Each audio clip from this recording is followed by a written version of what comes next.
No matter if points are gained or points are lost, there will be much to discuss.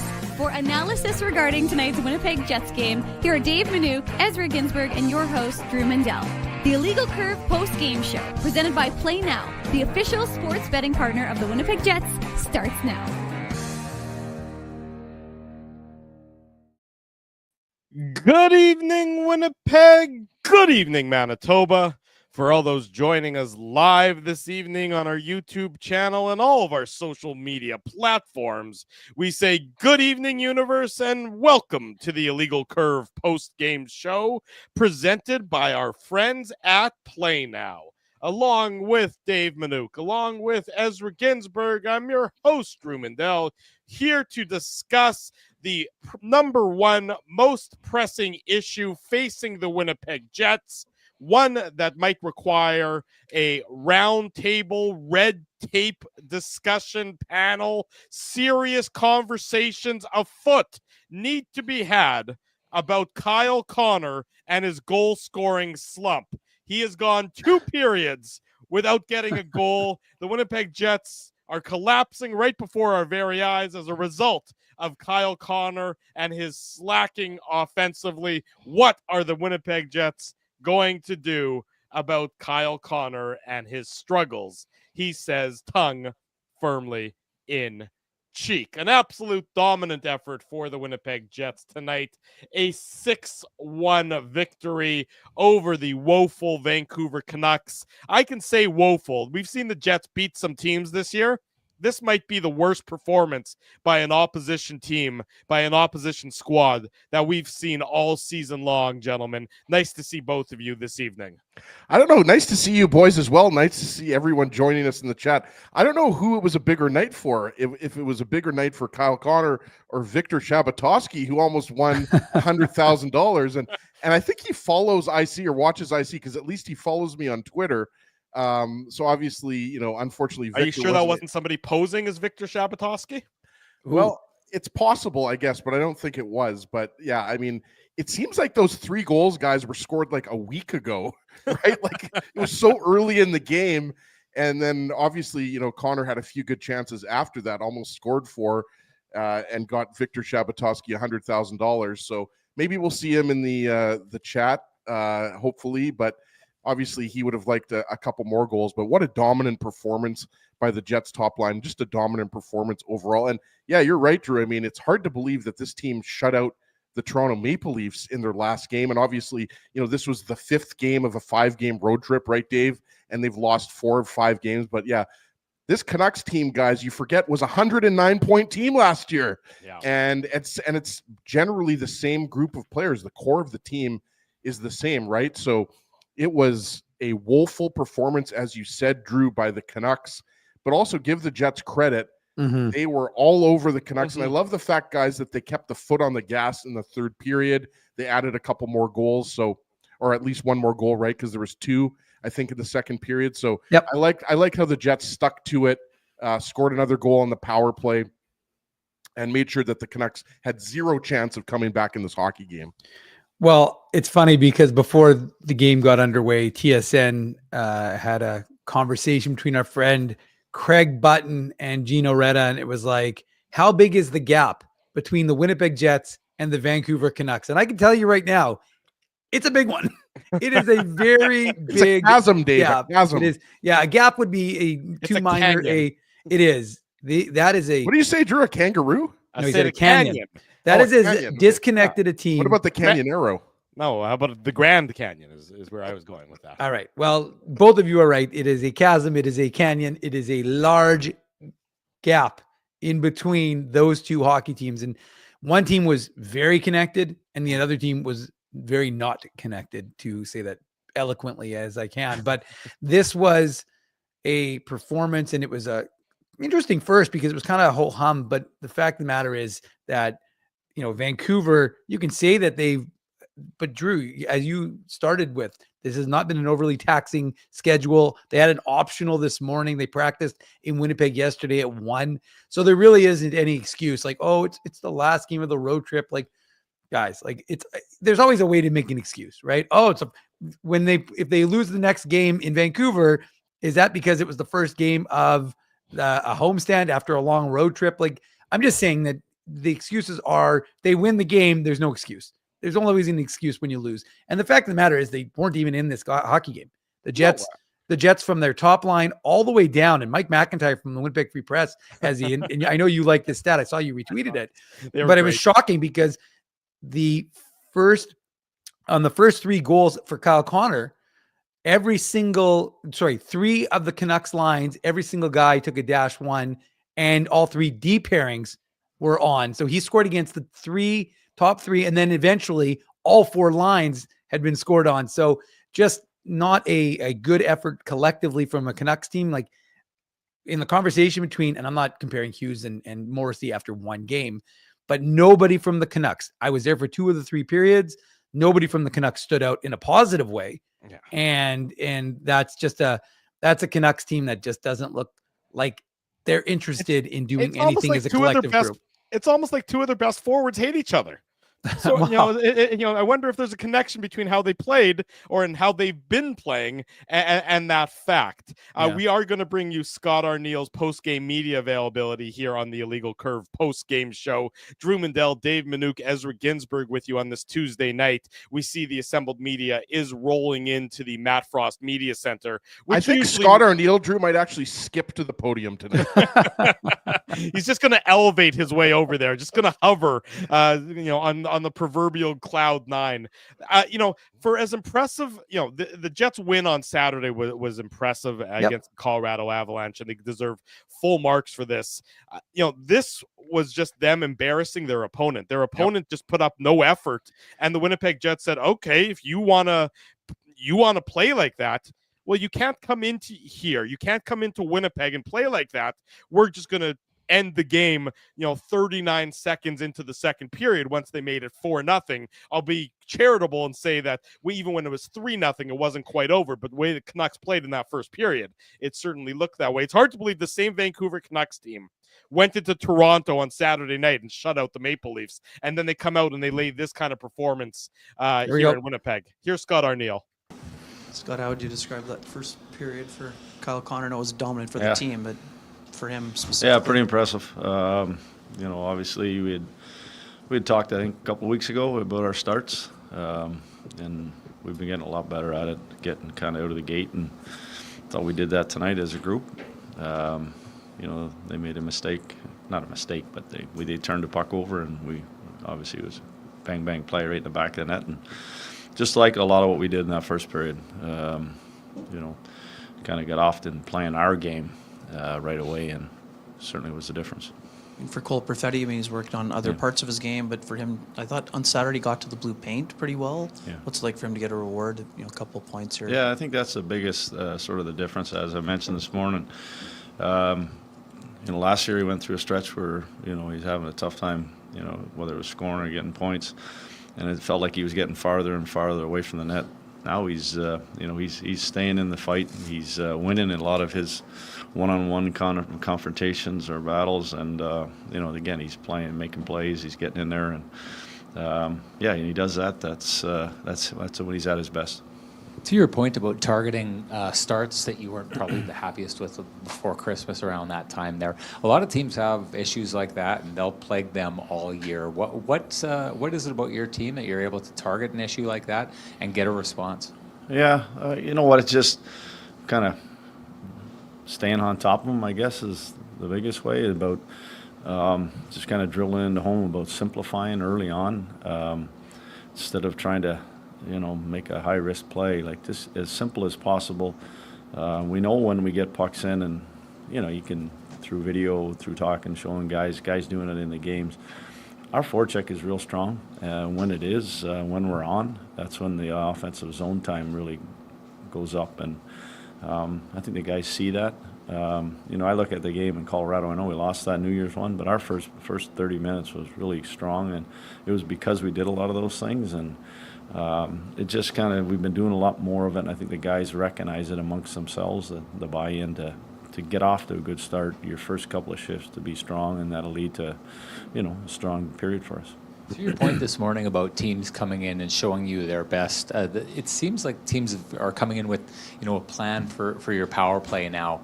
But as the game goes on, it's almost like your guys are figuring out the weakness in that power play. Just a thought on your power play's ability to learn in game to get those late power play goals. Yeah, I think there's a combination of different things that happen. It's your players, it's their hockey IQ and their knowledge, and they recognize that, that there's certain things that maybe in this tonight that Vancouver might be looking to take away.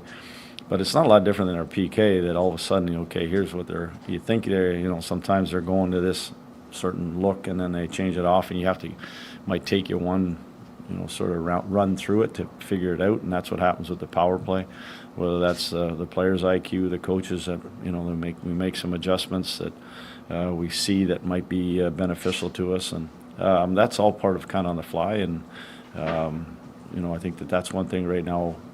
We're sort of multi-dimensional when it comes to our power play. There's different areas where we can strike, and that's something we sort of started in training camp and mentioned about everybody's a threat, and that's what we're seeing. I mean, I don't know how that second unit didn't score in the second period with all the quality chances they got, but they found the hole, and they found the spot, and they got some great looks off it.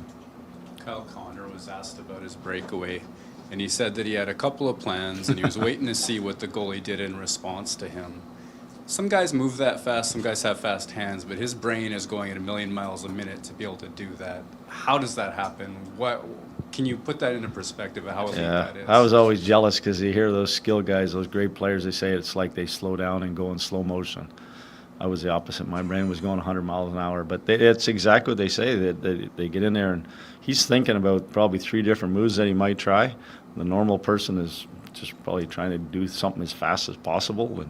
But he has, I've seen him kind of do 3 different moves all in sort of the same practice against the same, against their goalies and stuff. And, that shot is the threat. So that for him to go to fake it at all, I'm sure that, froze the goaltender like he did. And that's just another skill set that he has. Gabriel Velarde with a few primary assists, and it seems like many shifts, he knocks at least one puck down. Yeah. Seems like maybe an underrated aspect of his game. Yeah, I don't know if he played baseball or not, but he has good hand-eye, that's for sure. We've talked often about him in tight areas. He can make plays, and we saw that goal in New York where he knocked it out of the air and made that great play to fly. You see lots of it. Again, another guy that has a skill set that it's hard to teach. Sometimes these guys just, they do things that you just kind of, you go, wow, that's another great opportunity, another great situation. And then you mentioned the PK just a moment ago, sort of in context of the power play too. Seems like a little bit of a warm into a hot streak maybe going on for that PK. What are you liking from it? Yeah, I think there's it's cohesive. I think that we're moving together. We're in sync about what's kind of coming with the opposition. I think there's, we're starting to figure out a little bit some pairs here on how we're working it. Big thing, Sammy's back. That helps that a lot. But I just think that we're taking the threat away, sort of recognizing the opposition where they're looking to go most of the time, and we're trying to stay over top of that as much as possible, make them go to plan C or plan D, and that's probably been the best part of it.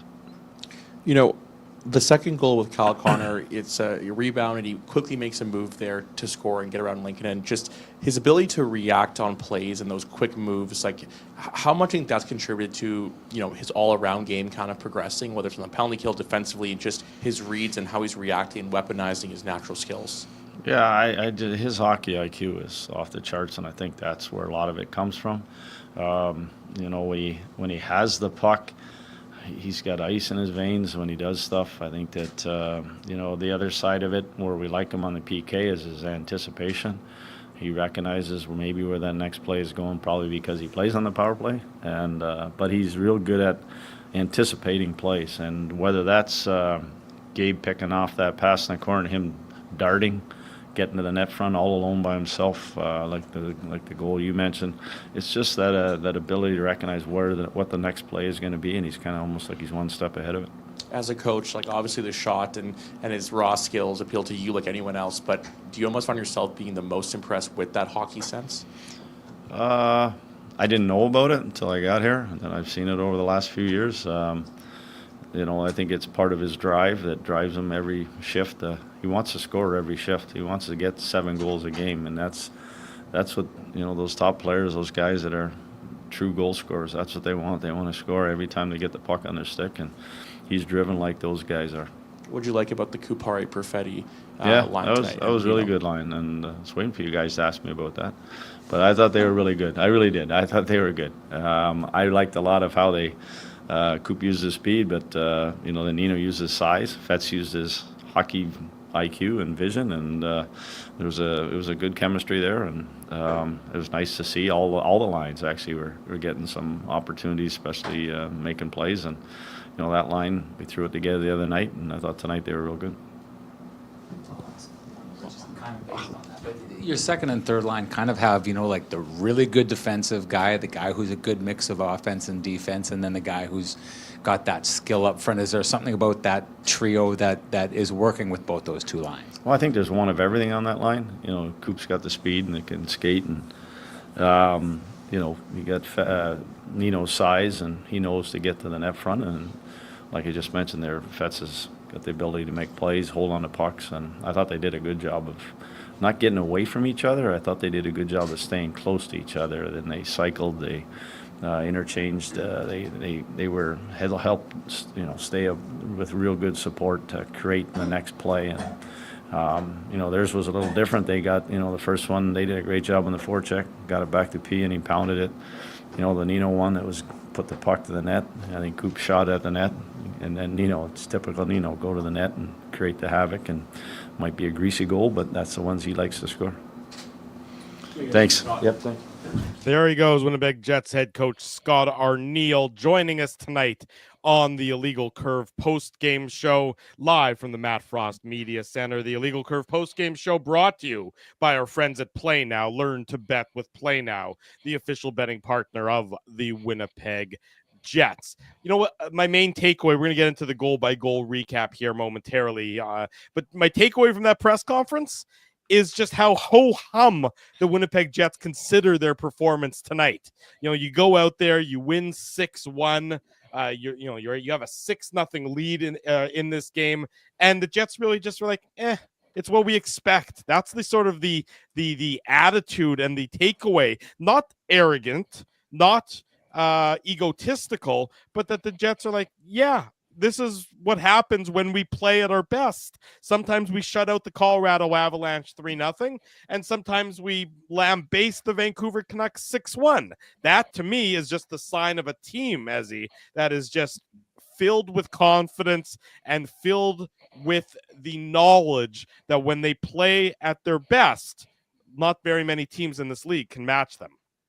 Yeah, and now it's 9-1 in the last 2 games, big 3-0 win over the Avalanche, and then obviously, as you just mentioned, 6-1 tonight. So yeah, there is, I think, a lot of confidence in the Jets right now. Things are going very well, and they needed these 2 wins, guys, right? Like they had only won one of their first 4 games, and now they have an on the homestand, I should say, and now they have an opportunity to win 5 of 8 games on this homestand, right? So they've turned it around after.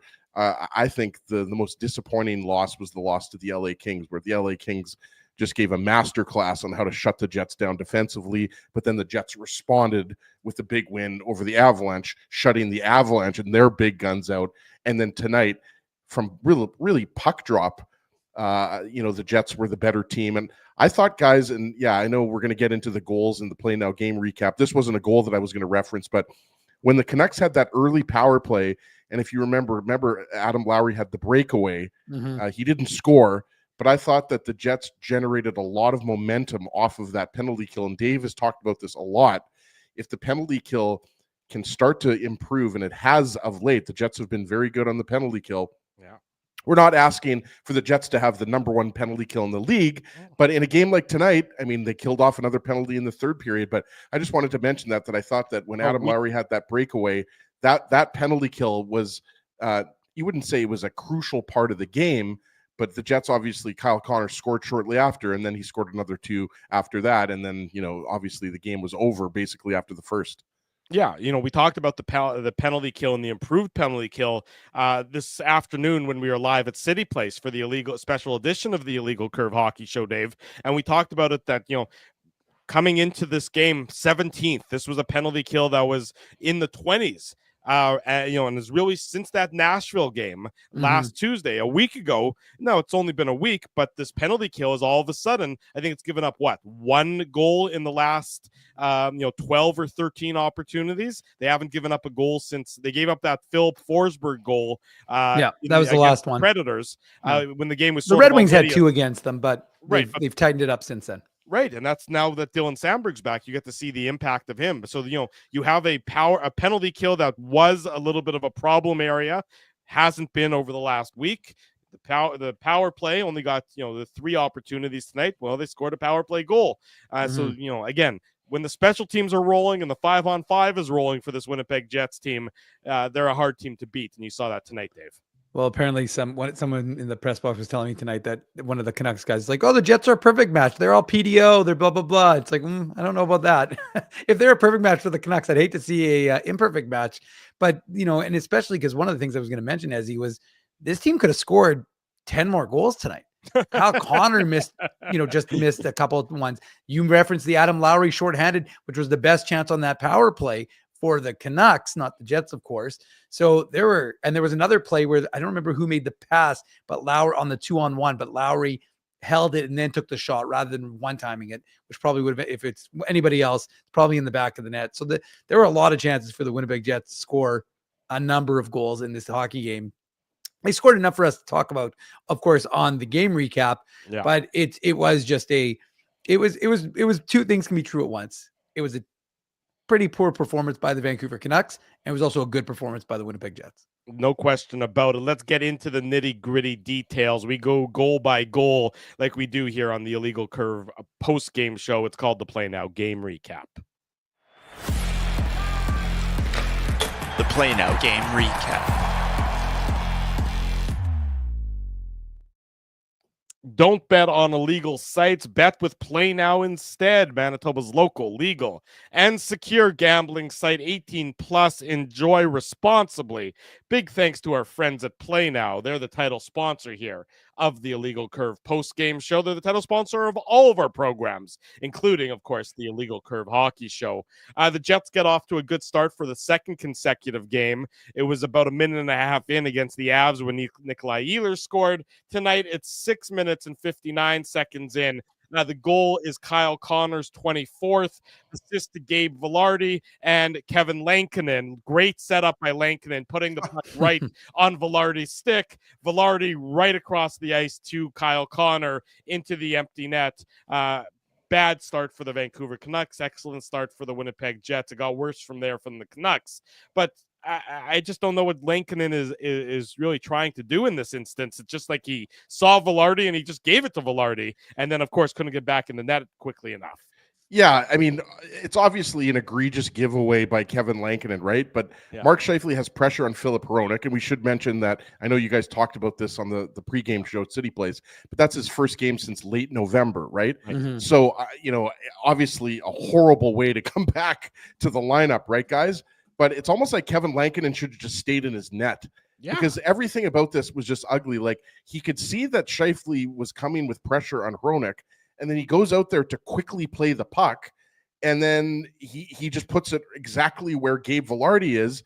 And, good on Kyle Connor, obviously, who knows where to go once he sees what's happening. And it's a beauty pass by Gabe Vilardi, but I'm not, like you said, Drew, I'm not really sure what Lankinen, what was the best outcome that could have happened by him playing the puck there? It just, everything about that was way too high risk, low reward. Well, is he trying to get it to Quinn Hughes and he misses Quinn Hughes? I'm watching the replay here on my second screen as we go through this, and I just don't see what he sees. I mean, you're right. It's probably not a good decision to go out there and try and play the puck there with Scheifele bearing down and Hronek right there as well, or Hronek, pardon me. I just don't know what Lankinen sees here, and so. Does he panic and does he just try and fire it along the boards? Maybe, but that doesn't really work well when Gabe Vilardi is just standing there.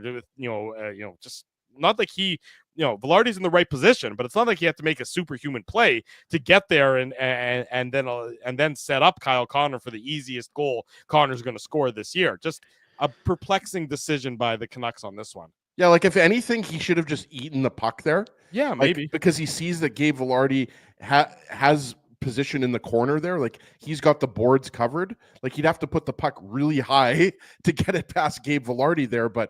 Or you just don't play that puck, period, or you go around the other side. But then obviously there's nobody there on the other side. It just was very poor puck management by Kevin Lankinen. But again, credit to the Jets who jump on that. Vilardi identifies that Connor's going to the net, and Connor obviously has a very easy opening goal, Dave.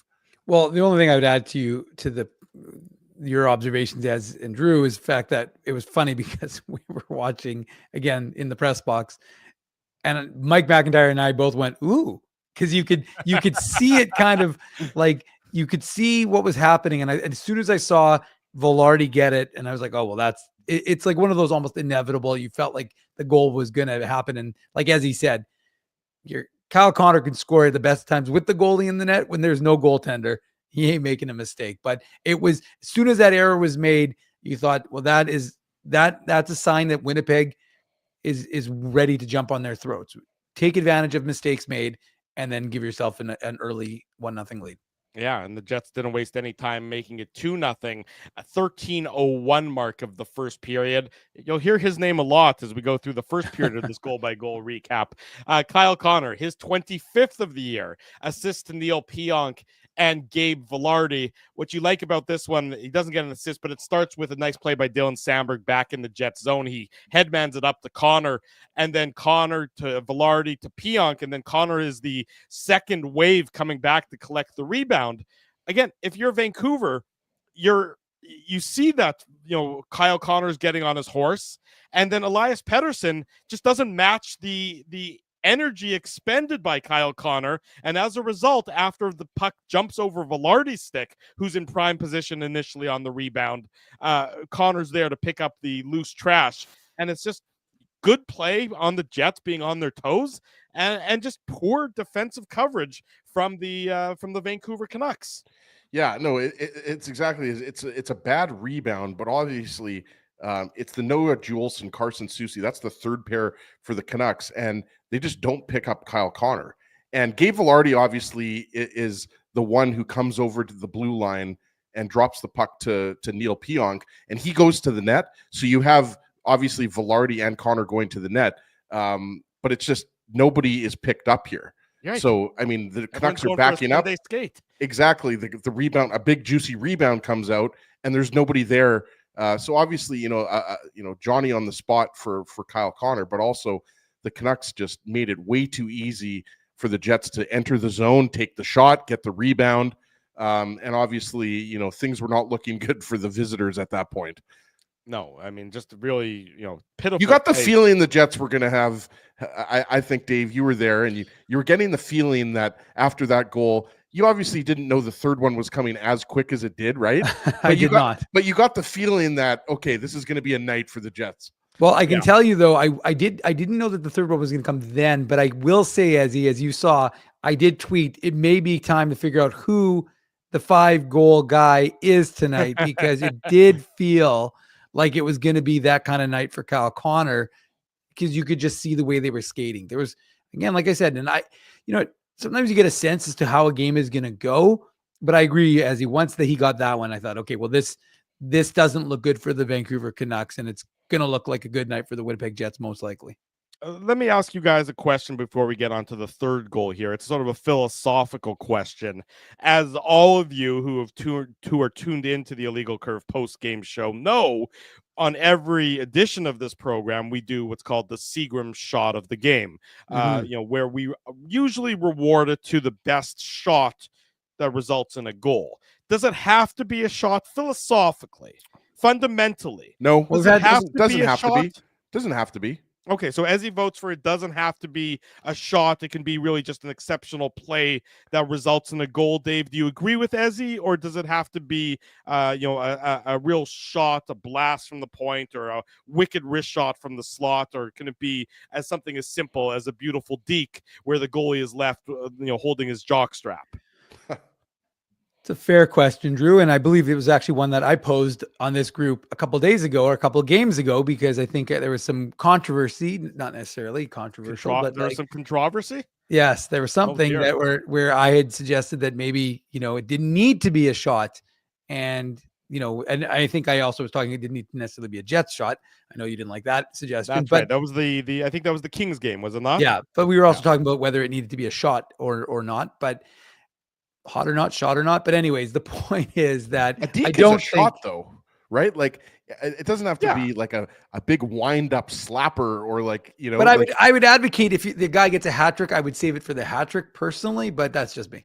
Okay. And I'll tell you what, if you score a natural hat trick on a breakaway deke, you're going to get the shot of the game. We can debate further, off air, so we don't have to subject everyone. Especially when it's a natural hat trick and the three goals happen in 6.5 minutes. That's right. Okay, that seems reasonable. In that case, the Jets' third goal, which comes at the 13:37 mark of the first period, 36 seconds after they made it 2-0, is our Seagram shot of the game. The Seagram shot of the game. Big thanks to our friends at Seagram's for their continued support of the Illegal Curve post-game show. In celebratory fashion, perhaps you're choosing Seagram's VO, integrity, tradition, and craftsmanship. Big thanks to our friends at Seagram's for their support of the Illegal Curve post-game show. The Seagram shot of the game goes to Kyle Connor, the natural hat trick, the third fastest natural hat trick in Winnipeg Jets history. So this courtesy of our good friend Judy Owen of the Canadian Press. This was the third fastest hat trick by a member of the Winnipeg Jets. The fastest one was back in 2017 when Blake Wheeler scored 3 goals in a span of 4 minutes and 20 seconds. And then last year, Sean Monahan, I believe this is the one in a losing effort in Calgary. Calgary, it was. Yeah, he had a natural hat trick in 5 minutes and 17 seconds. So tonight, the Jets, Kyle Connor gets the natural hat trick and the Seagram shot of the game. And on this one, again, if you're in the Elias Pettersson camp or the JT Miller camp, you're pointing at Elias Pettersson on that second goal and saying, see, he's the problem. But if you're in the Elias Pettersson camp, you're pointing at JT Miller on this third goal and saying, he's the problem for the Vancouver Canucks. Somehow, Kyle Connor, despite Kyle Connor's actually the problem. He was the problem all period for the Winnipeg Jets. But no, I mean, this is JT Miller. Tyler Myers goes for a skate. He's caught up a little bit. Yeah. And Kyle Connor puts the rocket boots on. Yeah. And JT Miller doesn't even see him. And he needs to cover Drew for Tyler Myers there. And by the time he realizes that Kyle Connor is behind him, it's too late. And we need to focus on the move here, guys, though, and what Scott Arniel said, and also what Kevin Sawyer asked Kyle Connor about. It's just like when Kyle Connor's in that type of situation, like I often think about, like, if you're a goaltender, you must be, soiling your pants when you see a Kyle Connor coming down there and he does his triple deke, his quadruple deke, right, Dave? But obviously just a special night for Kyle Connor. I mean, 3 goals, natural hat trick, just incredible. But I mean, this goal, it's either this goal, pick which goal you want to pick, but it's either this goal or the fourth goal that really summed up the game, because the Canucks were just asleep. And on the fourth goal, we'll get into it here, but like, you just can't let that happen in a hockey game. And it was Quinn Hughes who was obviously victimized on the Jets' fourth goal. But on this particular goal, yeah, JT Miller he's not increasing his trade value with plays like that. Well, and no, I was just going to say, and like Kyle Connor, as he's right, when he is feeling it like this, it is hard to stop him. I mean, he and Mark Scheifele, we'll get into why he and Mark Scheifele are tied for, I think, third in the NHL in goals right now with 26. But, he's they're both on pace for just a shade under 50. He, of course, is on pace for over 100, close to 108 points, I think, this season. Be the first Jets 2.0 player to be able to break that.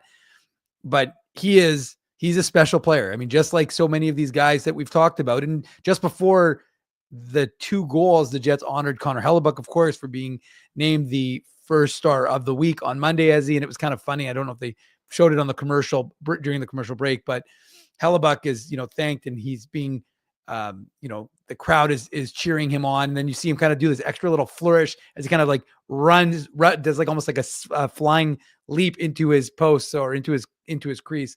So there was a lot of excitement. But look, Kyle Connor is a special player, and you see it night in, night out with these types of moves, these types of plays.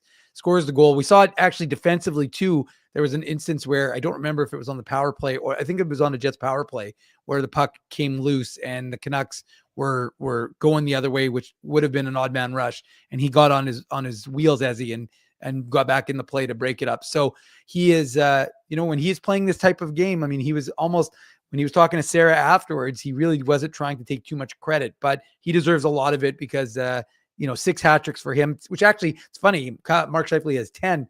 Seems almost low for Kyle Connor to have 6, but yeah, the natural hat trick is significant.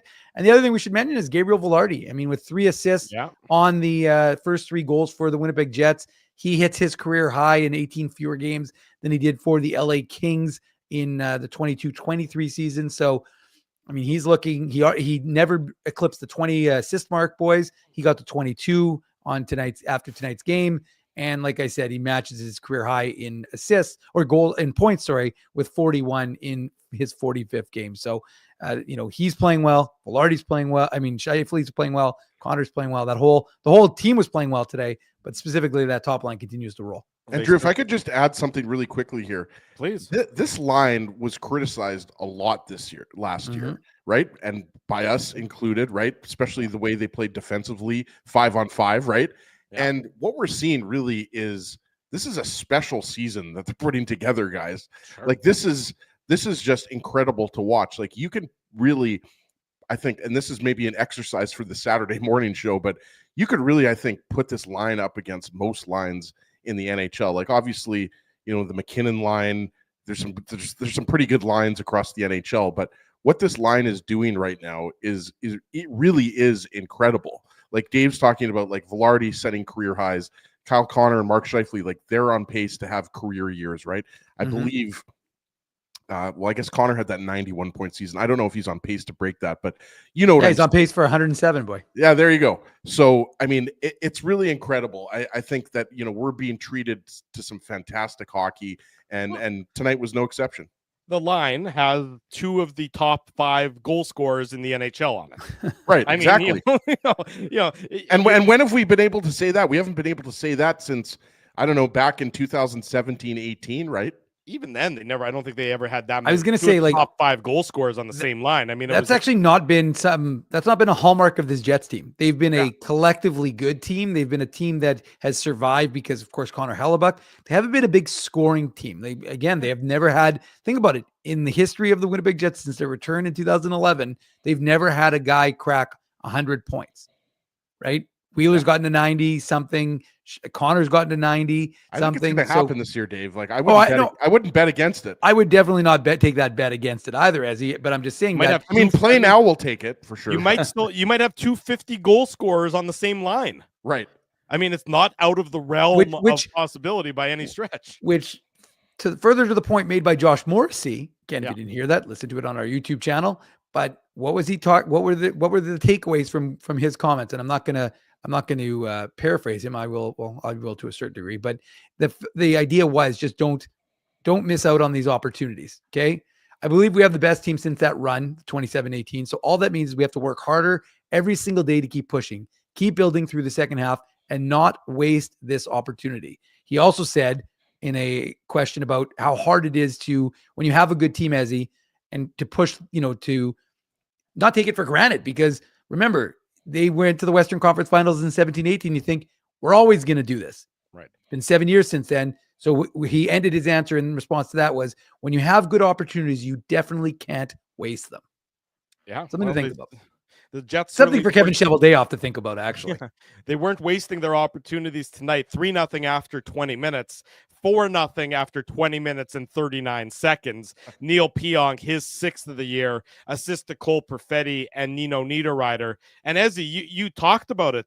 You got Lankinen giving up a terrible decision on the first goal for the Canucks. You have Elias Pettersson looking bad on the second goal. You have JT Miller looking bad on the third goal, and you have Quinn Hughes looking bad on the fourth goal for the Vancouver Canucks. It's unreal. So, I mean, Quinn Hughes shies away from the contact from Cole Perfetti.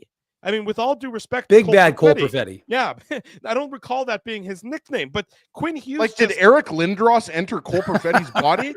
Because the way Quinn Hughes played that puck, it was like the guy was 6'4", 230 pounds. Like it was unbelievable. And like you said, Drew, JT Miller, Elias Pettersson, Quinn Hughes, like these are the Canucks' top 3 players, and they're all making these awful mistakes and just playing with zero passion. And zero urgency. That goal was, I mean, stick a fork in them at that point. It was unbelievable. You were thinking after the first period, you knew that the Jets pretty much had the game locked up. The chances of the Canucks scoring 4 goals on Hellebuck were pretty slim, right? But I mean, like you said, 39 seconds into the second period, and that's the type of breakout that they have. It's just unbelievable. It's just utterly soft. The puck goes from Perfetti at the point to Pionk. I mean, it's a good shot by Neil Pionk, but you have to make the save. I mean, you're down 3-0.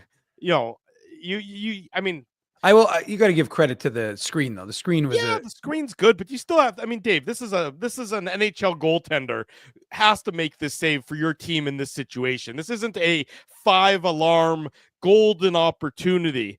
It's just emblematic of how bad the Vancouver Canucks were tonight. No, you're right. For bottom. It's a weak goal. Everything about the goal is weak, Dave. Right? No. I'm not. Again, I'm not. You're not. I was surprised Lankinen wasn't pulled after that. Actually, well, you know what? I think at some point in time, Rick Tocchet just says that what let's get through this. You're gonna wear this. You're gonna, you're just gonna have to weather this. You're gonna have to wear it.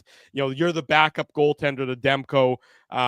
You're just gonna have to sit there and be shellacked tonight as a result. But I was gonna say, I'm pretty sure everyone. I think all 4 of the 5 guys touch the puck, right? Neil Pionk is the one who breaks it out and or gets the puck up, I should say. And yeah, I mean, look, I just thought to myself, well, first of all, I said, are the Jets allowed to score a goal if it's not Kyle Connor scoring? It's kind of, a tree falls in the forest, Ezzy. But the fact of the matter is, credit to the Winnipeg Jets, because instead of taking their foot off the gas and resting on their laurels and saying, okay, well, we got a 3-0 lead, we're going to cruise. We may give up another one, but we've got this one. And sometimes those leads can be dangerous, right, Dave? You can get up 3 goals and then you can find it. You can fall. Well, for sure. I mean, look, if you give up type of especially hockey, with 40 minutes to go in the game, well, I was going to say a lot of hockey to play. If you give up 1 and it's 3-1 after 2, even. Yeah. They score an early one in the third, and then suddenly that game, the nature of the game changes. So for Winnipeg to be aggressive, and you're right. I mean, when you watch, let me tell you, it's one of those games where they're going to have to watch a lot of tape, because a lot of guys, as you guys, we've broken down throughout the first 4 goals already, lots of mistakes were made. I mean, you're not even just not clearing Kupari from the lane is a mistake, right? So there were a number of mistakes made. You're right. The Hughes shying away from the contact on Cole, big bad Cole Perfetti is very unusual. And it was just, like I said, it's just and the other thing also is, again, Neil Pionk adding to his career year. I mean, I think it was his 6th goal. He's up to 28, 29 points. So a lot of guys are just continuing to produce. And the Jets, you could just sense the fact that it was within a minute of was it 57 seconds into the period, Drew? I think it was even quicker, something like that. 39 seconds. 39, so even quicker than that. And that just, like you said, it was already it was already stick a fork in them, but it was over. I mean, the 4-0, I thought we could start the game recap right then and there, because there was 0% chance that was, I would have been willing to give a Ginsburg guarantee that there was no chance that the. Well, I stole your pretzels gift tonight, Dave. Did you? Yeah, or Yeah. his, about here come the pretzels. That's I the know, way but to I always say there go the pretzels or something like that. So Yeah, I think I've modified it and killed That's it. what I'm to be saying. I honest with you. stole it, but yeah, I think on a night like tonight, you were happy to give it to me. Absolutely. I'm always happy to share with you.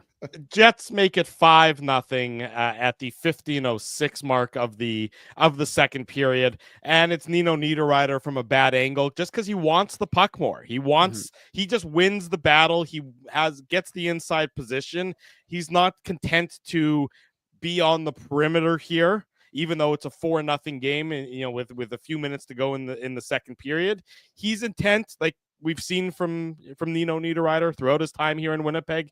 He wants to get where he needs to go, and that's always the front of the net, or in this case, sort of the side of the net. And he banks it in off of Lankinen. Tyler Myers and Derek Forbort are the two former Winnipeg Jet defensemen who are getting exposed on this one a little bit. But it's just, again, another example of the Winnipeg Jets wanting it more and being harder to play against than the Canucks are. I mean, that's the story of tonight's game, is that Vancouver was as soft can be, and the Jets were a much more difficult team to play against, and Vancouver wilted at the threat of the Winnipeg Jets. Niederreiter here makes it 5-0 late in the second period. And right before that goal was scored, like 10 seconds before that goal was scored, Niederreiter had a big hit, like a big boy hit on, I think it was Connor Garland. Yes, it was. It pissed Garland off, Ezzy. Right at center ice. And obviously Garland's not a big player, You would whereas think the 4-0 Niederreiter deficit would piss him off more. But Drew, you nailed it, right? Like this sequence is just the Jets wanting it more, like effort. Like where was the effort from the Canucks tonight? Like Mike McIntyre, our good friend, like he put it out there on X/Twitter. The Canucks look like they didn't want to play hockey tonight. This is what these guys do for a living, right? And yes, it's the end of a 5-game road trip, but I agree with Dave. That's just an excuse. It was the last game of a road trip, and you beat the Toronto Maple Leafs 3-0 or 2-0 or whatever it was, right? So on a day they had to fly into Toronto the day of the game because of the weather problems in Carolina where they were coming from. Right. I mean, that to me, if you can play like that against the Leafs on Saturday night, and then you play like this in Winnipeg tonight, I don't care at the end of the road trip and everything. That's a sign that you're just a selfish hockey team. That's all that is. A selfish arrogant hockey team. Just selfish and just a mentally fragile team. Like this Canucks team, I know this gets thrown around a lot, guys, but they look like they have a lack of an identity. They look like they're not really playing together. Like they don't look like a cohesive unit. It just looked like 20 guys kind of playing out there. What were they doing? What were they trying to accomplish tonight? And on this goal, you're completely right, Drew. Like Nino Niederreiter, after he has the big hit on Garland, the puck comes up to him, and Tyler Myers just kind of lets him skate by and get the. Or pardon me, was it Tyler Myers? I forget if it was Tyler Myers. It might have been Forbort. It was Forbort though that Niederreiter went to the net, and Forbort Niederreiter's a big boy. I mean, he's a hard guy for any defenseman to handle. But Derek Forbort just doesn't get enough body on him, and he just out-muscles him to the net. Like sometimes you can just simplify a goal down to Niederreiter out-muscles Derek Forbort and just gets the second chance, right? So I agree with what you said earlier, Drew. The Jets they wanted it more than the Canucks, and that's what you got to love too, right? The Jets are already up 4-0 at that point. It's late in the second period, and they kept coming. That's what you love to see, I think, if you're the team and if you're a Jets fan. Well, and I'll just going to add quick, because I thought Nino Niederreiter had, like, I don't want to say a burr in his saddle, but he just seemed to be, there was something about his game tonight. I just noticed that he looked like a guy who was into it. I don't know why, but I just watching him play tonight, and maybe it's these new look lines. Maybe everything seems to be working for them, but like I said, I got to be honest, Dave. Sorry to interrupt you. I like the lines. Well, I like the way these lines look right now. We talked about it on this afternoon at City Place, and I think we'll talk about it. Well, we'll see what happens after Thursday's game, but I think it's a significant conversation that might happen on Saturday morning when we have time to really delve deeper into the makeup of everything. The Illegal Curve Hockey Show every Saturday, 9 a.m. here on our YouTube channel and all of our social media platforms. Reminder to everybody that's tuned in, there's a ton of you watching tonight, so that's terrific. If you haven't already done so, smash the like button. If you're new here, welcome. We do this after each and every Winnipeg Jets game. We do this again on Saturday mornings. Be sure to subscribe to the YouTube channel. That way you'll get alerted each and every time we go live, so you'll never miss a minute of what we do here on A Legal Curve. Okay, so, but the only other thing I was going to add is, and it's somewhat significant, is that with the assist on that goal, Cole Perfetti gets to 100 for his career. And we were talking about needing more from Cole Perfetti, and it does seem, again, I'm not going to take 100 assists or 100 points? No, I said 100 points. Okay, sorry. He's growing up right before our eyes, with guys. that. I think what I said was with the assist, he gets to 100 points, but maybe I didn't. Maybe I said 100 at the assist, but no, he's got 100 points in his career. So that wasn't, but it was more just the fact that he's doing some things the right way. And I don't think of him as a line driver, but I still, as I've said, I still think he can be a very good complementary player on a line, even with whether it's a second line or a third line, doesn't really matter. Refresh, Dave. Like, he seems like there's less pressure. Like there's like a weight off of his shoulders. The way which is what Drew said this afternoon, as he was at maybe with that reduced sort of expectation. Oh, no, I'm starting to sound like Drew. That's an issue. I know you might want to consult with a medical professional immediately. But I think the greater point that the three of us, and I think many in the chat are realizing, is that so far this kind of new look Winnipeg Jets lineup, and we don't know, we'll see what happens tomorrow when they practice at noon. And I know we've still got some game to go here, but we'll see if they change things up, because, teams are generally loath to make changes when things are working. And this team right now, this is working very well when you've got a 9-1 score advantage against, one was a very good hockey team, no excuse for Colorado, and the Canucks didn't look like a very good hockey team, boys, but they still are a middling team. Like, they're still a middle of the pack team fighting for 2 points out of a playoff spot. And remember, this as we said on the show this afternoon, Drew, I mean, this was going to be a game that was important for Vancouver, because Calgary was winning, and you've got those teams that you don't really want to give teams an opportunity to get ahead of you, right? You need to bank those points. The Jets, we talk about how tight the Central was. This is another big win for them. Yeah, exactly. Absolutely. Right. Yep.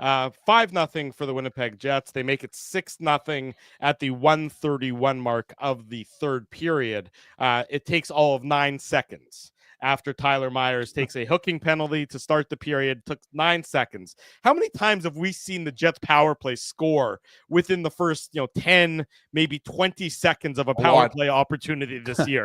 Short answer, a lot. A lot, Yes. exactly right. And again, we know the Jets power play is deadly. So, kudos to them. But look at Vancouver's coverage here. Yeah. It's like they had no pre-scout and about the Winnipeg Jets and their penalty and their power play setup. This is like the Jets doing this in practice against a junior B team. The way the Canucks just let Connor take the puck, pass it down to Nikolai Ehlers. Everybody in the arena knew exactly what the Winnipeg Jets were trying to do here, except apparently the Vancouver Canucks. And it's off Ehlers' stick onto Scheifele's stick, off of Scheifele's stick into the back of the net in a blink of an eye. And again, just further damning evidence regarding the performance of the Vancouver Canucks, not to take anything away from the excellence of the Winnipeg Jets in tonight's contest. Just tremendous by the Jets, woeful by the Canucks, and this goal made it 6-0.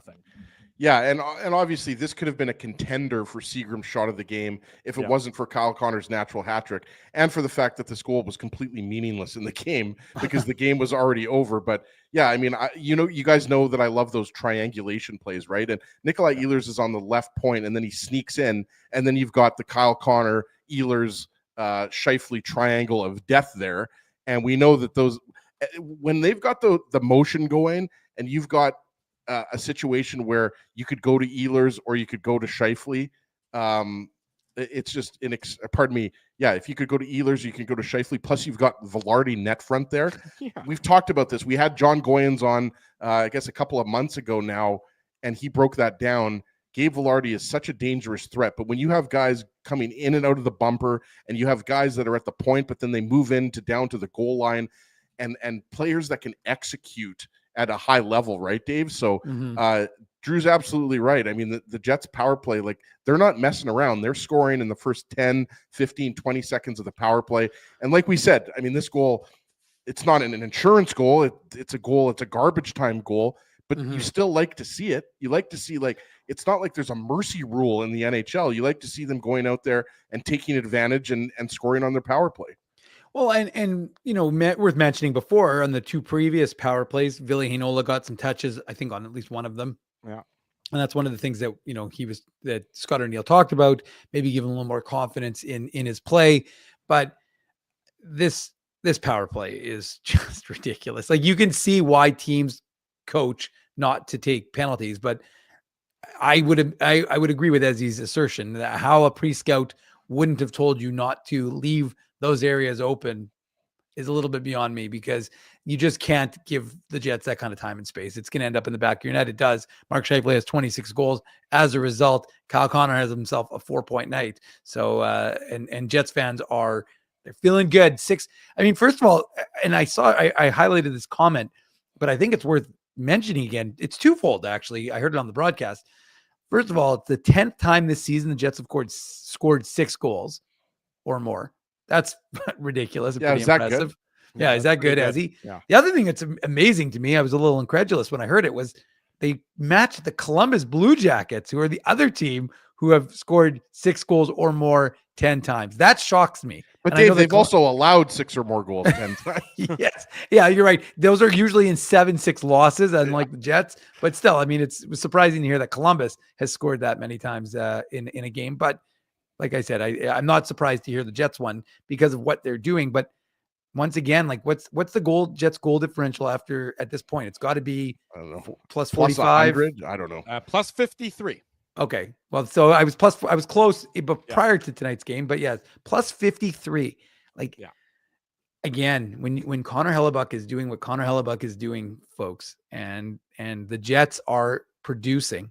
That's the and best these lines differential in the league, by the way, by 7 goals over the Capitals, and then beyond the Capital. So the Jets have 7 more, have a goal differential 7 better than the Capitals, and the Capitals have a goal differential 11 better than the third place team, the Dallas Stars. So the Jets, so the difference in goal differential between the first place team, the Winnipeg Jets, and the third place team, the Dallas Stars, is 18 goals, which tells you tells you 2 things. One, how good the Jets have been. Also, how good the Washington Capitals have been this year as well. Yeah, and we've talked about how surprising the Capitals are. And we mentioned how it's amazing that all 3 teams involved in that trade, Ezzy, are having a ton of success, specifically the ones who ended up with the players traded, of course, the Velarde and Dubois one. But it's known as the PLD love triangle, Dave.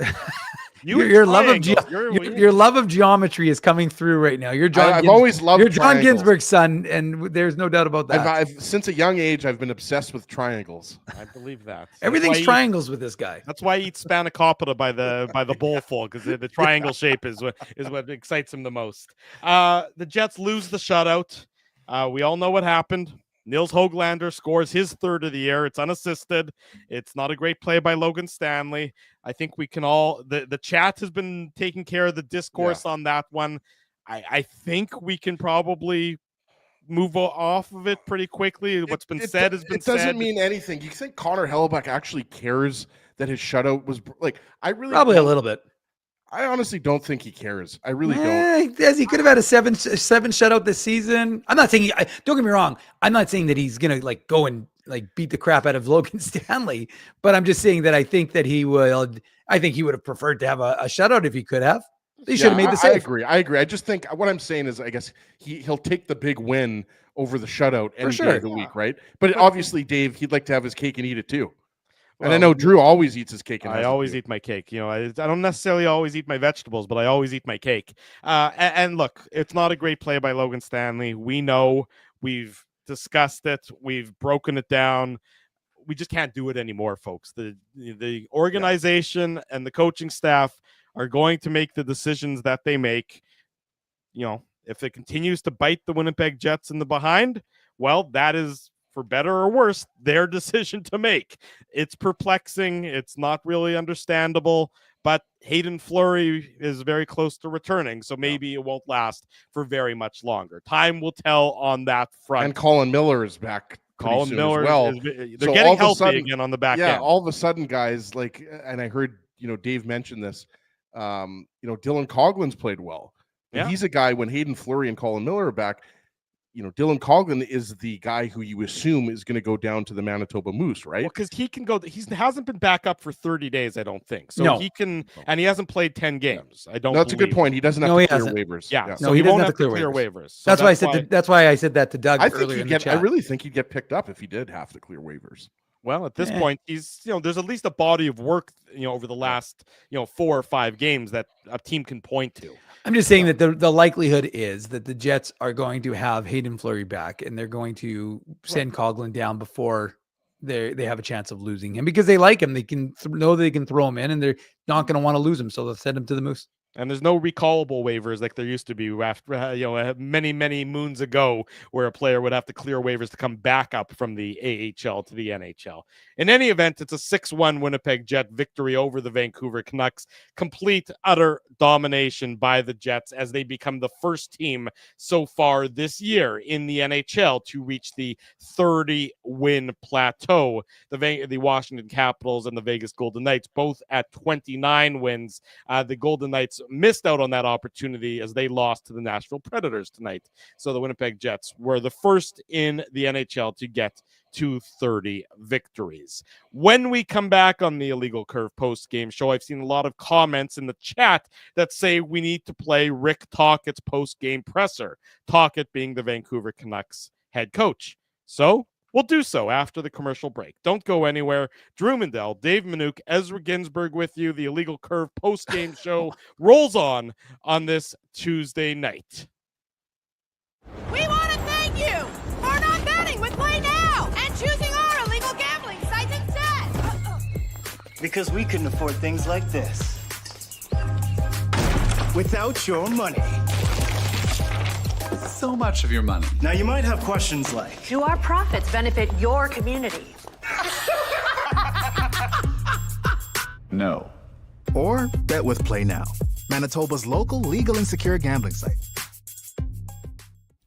Dining, entertainment, parking, and convenience, all in one spot. City Place is located in the heart of downtown Winnipeg, attached to the Canada Life Centre. Whether you're working, living, or out for a night in the downtown, make City Place your go-to destination before or after the fun finds you. Lunchtime, game time, anytime, visit City Place at 333 St. Mary Avenue, next to Canada Life Centre. Holt Dental, the new official dentist of Illegal Curve, has a philosophy rooted in 2 unyielding principles: genuinely caring about patients and providing outstanding service. Being a patient of Holt Dental means more than just checkups and treatments. It's taking the time to listen and talk to each patient so they can achieve the best long-term health, functionality, and aesthetics for their teeth, mouth, and gums. Conveniently located at Grant Park Festival on Taylor Avenue, Holt Dental is dentistry of the highest quality in a comfortable and relaxed environment. For more information, visit holtdental.ca. Oh, and there's plenty of free parking at the front door, too. Celebrating its 40th year as Winnipeg's home for stand-up comedy, Rumors Restaurant and Comedy Club has recently been named Canada's top comedy club and a top 5 comedy club in North America. From birthday parties to date nights to fundraisers and everything in between, Rumors is your destination for the best and most affordable live entertainment Winnipeg has to offer. For more information on upcoming shows, Rumors' incredible promotions, and to purchase tickets, visit rumorscomedyclub.com. This This January at Boston Pizza, every day is Pasta Tuesday. That means BP's famous pastas start at just $11.99 every single day. Create your own or go gourmet for just a few bucks more. Come on in for Pasta Tuesday pricing any day. Only this January at Boston Pizza. Welcome back to the Illegal Curve post-game show. Drew Mandel, Dave Minuk, Ezra Ginsburg with you, talking about the Winnipeg Jets victory over the Vancouver Canucks. A handy victory, 6-1, handing the Canucks an embarrassing defeat. Their head coach, the Canucks head coach, Rick Tocchet, was none too happy with his team's performance tonight. God willing, this will work properly. Here's what the Canucks head coach had to say after tonight's game. Errors at the start of the game, a tone setter that was just too hard to overcome for it. Yeah, the three major blunders, right? I didn't actually mind our first, but the three mistakes in the net. It's a good hockey club over there, and then obviously everybody on our team had a tough night. Yeah. How do you process this one to try to move the ball forward? Well, it's hard to be consistent, right? It's hard to do the right things all the time. It's hard. It's hard to go through people. It's hard to serve properly. It's hard to reload properly. It's hard to get the pucks out when we need to. It's hard to take pucks to the net, and you can't do it once in a while if you want to be a good team. That's really that's what it is.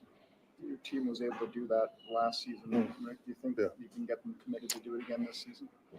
Yeah, I mean, it's my job. I got to get some guys committed. It's on me. Frustrating is it to go back on the field trip with just 4 points out of the 10? Yeah, like I said, I didn't mind the start. We had some pucks. We're getting pucks deflected. We got people like, take the puck to the interior. We're just missing early, and then all of a sudden, bang bang, miscommunication. We don't reload properly, and then obviously the last half of the game, a little bit of fumbling around, but yeah, it's a good hockey team. They skate well. That's a fast team. How did Roanoke look after 7 weeks off? Yeah, I thought he was fine. I mean, it's tough to be out for 2 months, and so he was fine. A couple tweaks on the power play with Lekkermacki up there. What's the reasoning behind that? Yeah, I mean, he's got a good shot. See if we can get something going. Actually, we had some good movement there. Actually, both units, we just can't get the puck to the net quick enough. We're just too slow. We got to take a page out of Winnipeg. One pass, beat pressure, they attack. We got to start doing that. There's Canucks head coach Rick Tocchet talking about his perception of tonight's game. Read between the lines. You don't have to read that. It's not that difficult to read between the lines there. What he's saying about his team, and he's talking about their effort, and he's talking about the demands that they need to put on themselves to demand more as individuals and demand more as their performance top to bottom tonight. He says, if the guys who are in the room aren't going to put forth the effort, he's going to have to find some players who will, which is some pretty damning commentary from the Canucks head coach. Absolutely. And obviously you could hear the sarcasm in his voice, right, guys? And yeah, I mean, you know that he's not going to be happy not only with tonight's game, but the road trip as a whole. We talked about it. They lost 4 or 5 games. But going back to what we've kind of been talking about throughout tonight's post-game show, the Jets played really well tonight, but the Canucks also played that poorly, right? Exactly. Dave's right. The Jets could have had a couple more goals. This could have easily been like an 8-0, 8-1 game, or even worse. But some of those unforced errors and just how passive they were at times, both offensively and defensively, like there was just zero passion or urgency to their game. Mm-hmm. And this is a team, like we talked about, they're still in the playoff race. It's not like the Canucks are the Chicago Blackhawks. Like the Canucks can still make the playoffs, not if they play anything like that on a regular basis. So yeah, not surprised that Rick Tocchet wasn't happy after the game.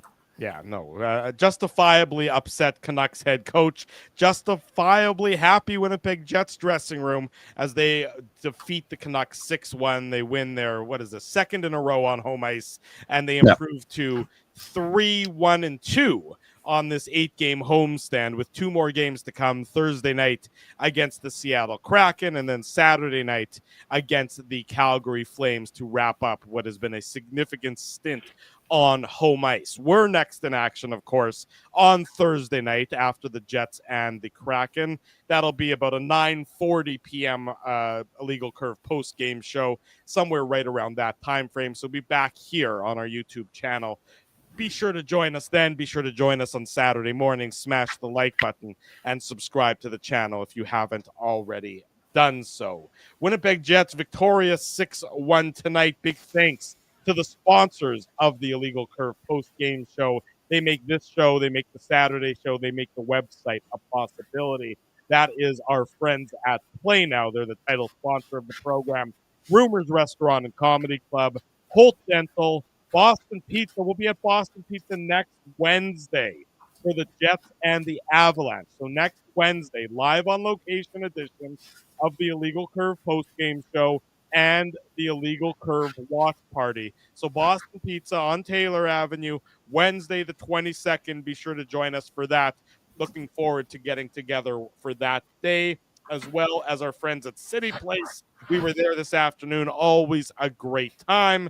And Seagram's, they're the sponsor of the shot of the game and or the deke of the game when it relates to Kyle Connor and a natural hat trick. Support these fine businesses because of their continued support of Illegal Curve Hockey. Thanks to all of you for joining us tonight. If you haven't already done so, smash the like button, subscribe to the podcast, subscribe to the channel, subscribe to the Facebook page, and make Illegal Curve your #1 destination for everything Winnipeg Jets related. For Dave Minuk in the top right, for Ezra Ginsburg in the bottom middle, I'm your host, Drew Mandel. Until Thursday at 9:45, we wish you good night and good luck, and thanks for watching the Illegal Curve post-game show.